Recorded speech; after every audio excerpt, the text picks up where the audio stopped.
everyone. Hi. Welcome to the very first episode of Good Morning Loughborough. I'm Raphael. And I'm Isabel. I'm Rachel. And I'm Raphael. My name is Taran. And I'm Rachel. And we're here to talk to you about the issues that we find important as university students, as well as showcasing the many talented students we have here at Loughborough. And this is what's coming up today. Coming up, Lawrence Mulligan, a Loughborough finalist, discusses his musical inspirations and the release of his latest single. And we'll also be joined by Craig Brown to hear his story about how he became the founder of Loughborough Against Corona. Ellie Wood, a Loughborough first-year student, tells us about her biggest musical inspirations and performs for us live in the studio. And Hetty Borden, our LSU RAG chair, discusses her time as chair over the pandemic and things for us to look forward to in RAG for the rest of the year. Anna gives us a rundown of student housing within Loughborough.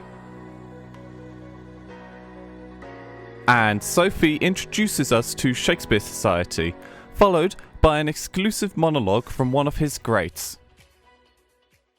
Good morning, Jodie. Thank you very much for joining us today.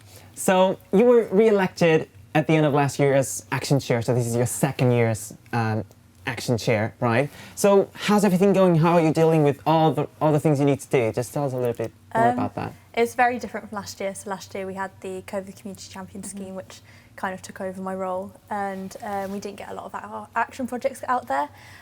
This year, almost all of our action projects are up and running already, which is really lovely to see.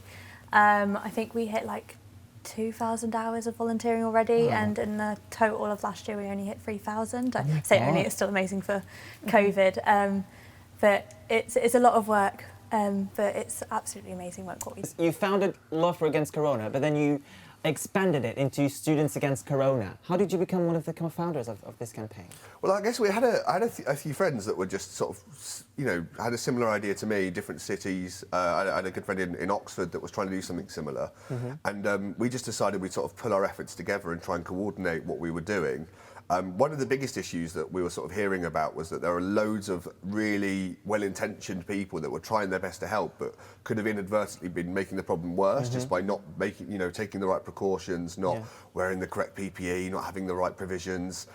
So we just wanted to get some sort of simple processes in place that were signed off by institutions that said, this is safe for you to do, and use all of our resources that we built up in terms of even just organising how to put people in touch with each other, how to make sure people are safe, how to make sure that the vulnerable are safeguarded, all of these things that took quite a while to get going. If we could just, give those resources to other people in other places that were trying to do what we were doing, then we could at least, make sure that all those good efforts were going in the right way and they weren't making things worse, accidentally. An empty room and Nora Jones. I think the water tower's got a mind of its own. The mystery of the night reception. The mystery of the night reception. An alien spaceship decided to stay, and an army of ghosts to replace the people who would watch the games. So what does self-sufficient community gardening look like, and why is it such an important thing that we should be doing? So self-sufficient community gardening can be quite organic, and it can be sustainable in a way that you collect rainwater, use peat-free compost, because a lot of our gardening techniques are actually unrenewable. We're collecting a lot of pesticides and a lot of fertilizer that are damaging our soils and our ecosystems.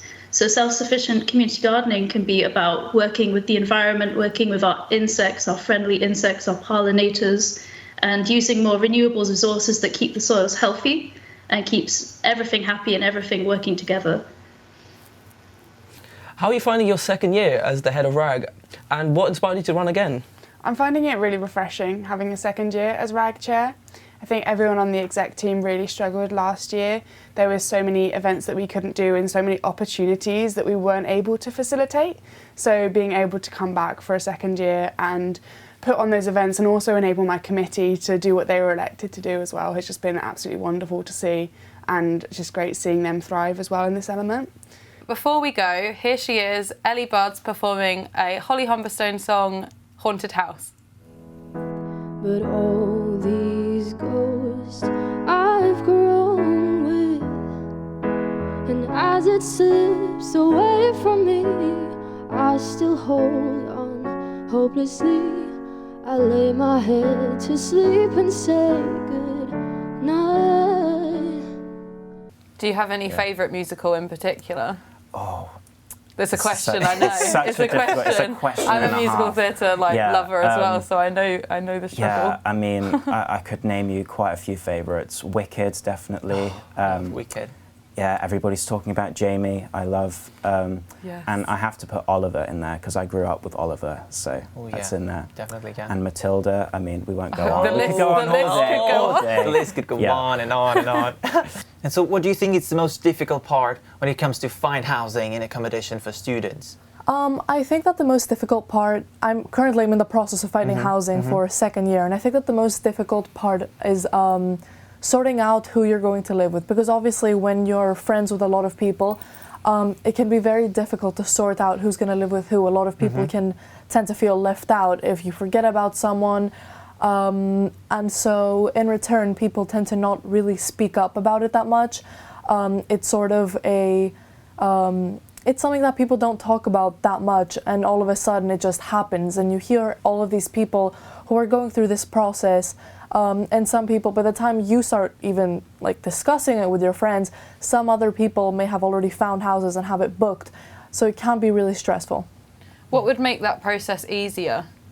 I think it just kind of goes back to what I said before. I think it would be easier for people to speak up about it more. We already have here Sophie and Emily from the Shakespeare Society. Welcome. Oh, thanks. It's great to be here. Thank you very much for joining us today.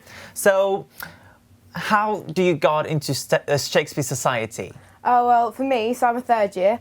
First year they were playing Macbeth, which you just saw, and I was like, do you know what, I quite like Macbeth. I'd never got a main role in school, so I was like, let's try it one last time.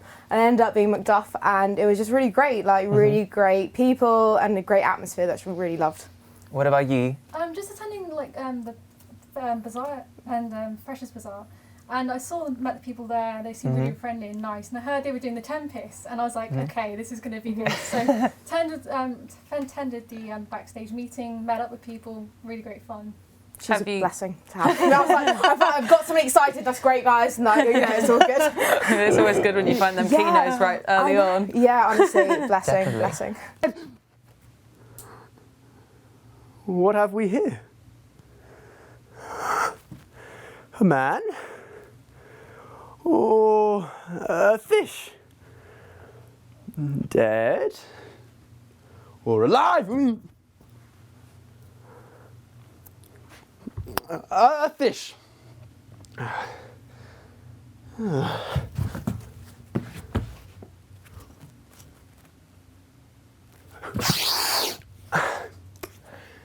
It smells like a fish. A very ancient and fish-like smell. the kind of not the newest, poor John.